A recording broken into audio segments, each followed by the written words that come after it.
আজকে বিধায়কনাথ বাপ্পা চ্যানেলে জানবো ভীমরাও আম্বেদকরের জীবনী সম্পর্কে। আমি আপনাদের সাথে আছি বিধায়কনাথ, আর বিধায়কনাথ বাপ্পা চ্যানেলে আপনাদের সবাইকে আবারও একবার স্বাগত জানাই। ভীমরাও রামজি এমন একজন ব্যক্তি ছিলেন যিনি একজন দলিত শোষিত আর অস্পৃশ্য শ্রেণীভুক্ত হয়ে সারা জীবন সংগ্রাম করে সমস্ত দলিত শাসিত মানুষদের জন্য সুবন্দোবস্ত করে গেছেন। তার উদ্যোগে ভারতের অস্পৃশ্য শ্রেণীর দলিত মানুষের প্রতি উন্নয়নের জন্য ভারতীয় শাসনতন্ত্রে নানাবিধ দৃষ্টি করে রেখে গেছেন। নিজের সারা জীবনের অভিজ্ঞতা থেকে তিনি একটা জিনিস বেশ ভালোভাবে বুঝতে পেরেছিলেন, দেশের উন্নতি না হওয়ার সবথেকে বড় কারণ হলো দেশের মানুষের মধ্যে ঐক্যতার অভাব। ভারত আর ভারতবাসীর অন্যদিকে নিশ্চিত করতে হলে সমাজের মূল তিনটি আদর্শকে রূপ দিতে হবে। সেটা হলো ব্যক্তির স্বাধীনতা, মৈত্র এবং সাম্য। যেহেতু তিনি একজন নিজে অস্পৃশ্য শ্রেণীর মানুষ ছিলেন, তাই মানুষের নিচুতলার এই সমস্ত মানুষগুলোর ব্যথা বেদনা তিনি বুঝতেন। আর তিনি তাই ভারতের সমাজের তথা কথিত সংস্কারের চিন্তায় আবদ্ধ থাকতে পারেন না। তিনি সবসময় প্রচলিত কাঠাম ভেঙে নূতন একটি সমাজ গঠন করার কথা ভাবতেন। আম্বেদকর এমন একটি সমাজের স্বপ্ন দেখতেন যেখানে মানুষের সাথে মানুষের কোনো ভেদাভেদ থাকে না, সেখানে সবাই স্বাধীন মনোভাব সম্পন্ন। আর সমাজ আমাদের হিন্দু শাস্ত্রে সেই প্রাচীনকাল থেকে ব্রাহ্মণ আর উচ্চবর্ণ মানুষদের একটি বিশেষ সুযোগ সুবিধা বুক করার ব্যাপার চলে আসছে। আর এই কারণে সমাজে ভেদাভেদ নামক একটা গভীর ক্ষতি সৃষ্টি হচ্ছে। আর অবিলম্বে যদি এই মারাত্মক ক্ষতিটাকে সরাবার ব্যবস্থা না করা যায়, তাহলে সমস্ত জাতি ধ্বংস হয়ে যাওয়া আর কেউ আটকাতে পারবে না। এটা আম্বেদকর বেশ ভালোভাবে বুঝেছিলেন। আর তিনি যে শুধু দলিত মানুষের উন্নতির জন্য চিন্তা করেছিলেন তা নয়, তিনি সমগ্র ভারতের উন্নতি করতে চেয়েছিলেন। এবার আমরা ভীমরাও আম্বেদকরের ব্যক্তিগত জীবন সম্পর্কে জানব। ভারতের সমাজ আর রাজনীতিতে নবজাগরণের প্রধানতম সৈনিক মহান মানবতাকারী আম্বেদকর 1891 সালের 14 এপ্রিল মধ্যপ্রদেশের ছোট্ট মৌ শহরে একটি দরিদ্র ও অস্পৃশ্য দলিত পরিবারে জন্মগ্রহণ করেছিলেন। তার পিতার নাম রামজি সতপাল আর মাতার নাম ভীমাবাই। তার পিতা মৌসুমী নিবাস স্কুলের প্রধান শিক্ষক ছিলেন। তার মাতা অত্যন্ত সরল ও ধর্মপরায়ণ ছিলেন। ছোটবেলা থেকে আম্বেদকর অত্যন্ত কঠিন ও কঠোর জীবন সংগ্রামের অংশ নিয়ে সফলতা অর্জন করে চলতে হয়েছে, কারণ আমাদের হিন্দু সমাজে নিচুতলার মানুষদের অত্যন্ত ঘৃণা চোখে দেখা হতো। রামজি সাঁওতাল যখন চাকরি থেকে অবসর নেন, তখন আম্বেদকরের বয়স মাত্র 2 বছর। তিনি মাসিক 50 টাকা পেনশন নিয়ে চলে আসেন। তাদের আদি বাসভূমি কঙ্কনের টাপুলিতে আম্বেদকর আর তার দাদা একটি প্রাথমিক স্কুলে শিক্ষা জীবনে শুরু করেন। কিন্তু সেই স্কুলের পরিবেশ অত্যন্ত নিন্দনীয় আর জঘন্য। এই দুই ভাই অন্য ছাত্রের সাথে ক্লাস ঘরে বসতেও পারত না। তারা বই খাতা নিয়ে ক্লাস ঘরের এক কোণে দাঁড়িয়ে থাকত, কারণ তারা অস্পৃশ্য মাহার জাতির ছেলে। প্রথম দিনেই সেখানকার শিক্ষক মশাই ক্লাসে ঢুকে তাদেরকে বলেছিলেন তারা নিজেদের আনা চটের আসন বিছিয়ে বসবে। দেওয়ালের কাছে তাদের অন্যদের থেকে বসার স্থান যেন দূরে হয়, যেন কারো ছোঁয়া না লাগে। এমনকি শিক্ষক মশাই তাদের স্লেট ও খাতা ছুঁয়ে দেখতেন না, দূর থেকে স্লেট বা খাতার লেখা দেখতেন। স্কুলে ছাত্রদের জন্য কলসি ভর্তি খাবার জল থাকত, কিন্তু ভীম ও তার দাদা নিজের হাতে জল নিয়েও খেতে পারত না। যদি তাদের তৃষ্ণা পেত, তাহলে তারা হা করে থাকতো। তখন কোনো উচ্চজাতর ছেলে উপর থেকে তাদের মুখে জল ঢেলে দিত। এমনই ছিল তাদের স্কুলের পরিবেশ। শুধু স্কুল নয়, বাইরেও তারা ভেদাভেদের হাত থেকে রেহাই পেত না। বাজারে যেসব সেলুনে সবাই চুল কাটে, ওরা সেখানে চুল কাটতে পারত না। বাধ্য হয়ে বাড়ির বোনেরা ছোট ভাইদের চুল কেটে দিত।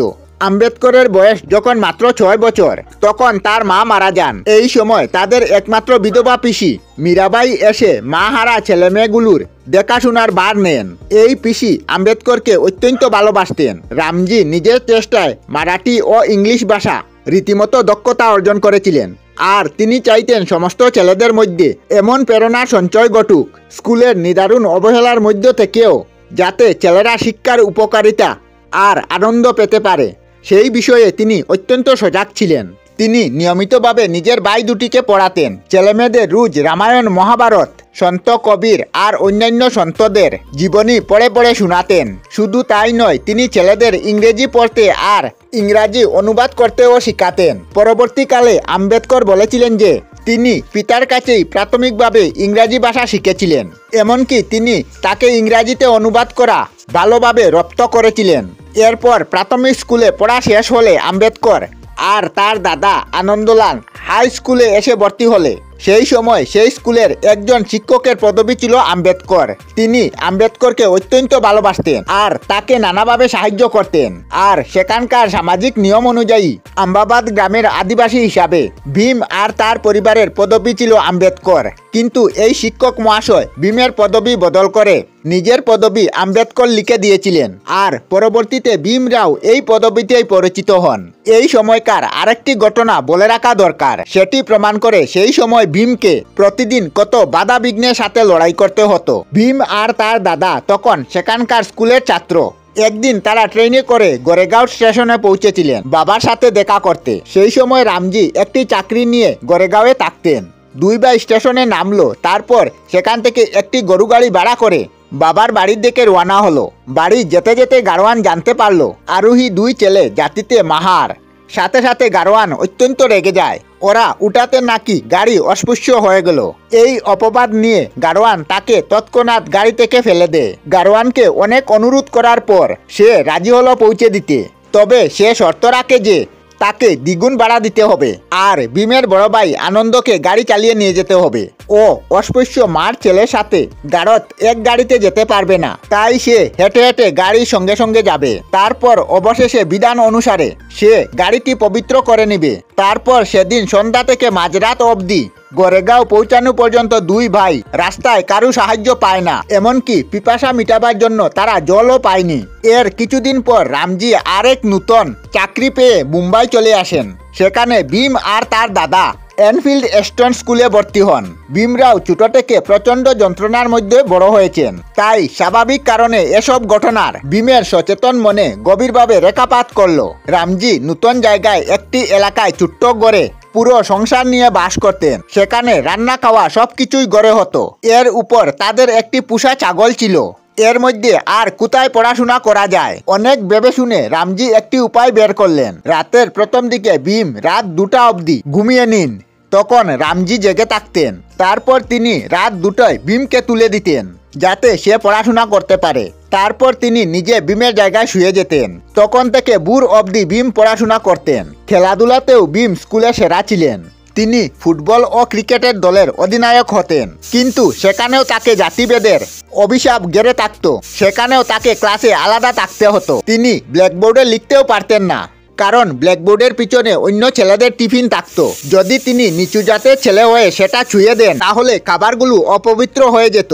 তিনি নিচু জাতির ছেলে বলে তার দেবভাষা সংস্কৃত পড়ার কোনো অধিকার ছিল না। বাধ্য হয়ে তাকে ফার্সি পড়তে হতো। পরে তিনি নিজের চেষ্টায় সংস্কৃত শিখেন। আম্বেদকর পরবর্তী জীবনে হিন্দু ধর্মের গ্রন্থগুলি অত্যন্ত মন দিয়ে পড়াশোনা করেন আর চিন্তিত মতবাদগুলি লিখে রেখে গিয়েছেন। তার লেখা থেকে আমরা জানতে পারি যে কেমনভাবে উচ্চ জাতির হিন্দুরা ধর্মের দোহাই দিয়ে অন্য জাতিকে ঘৃণা করত।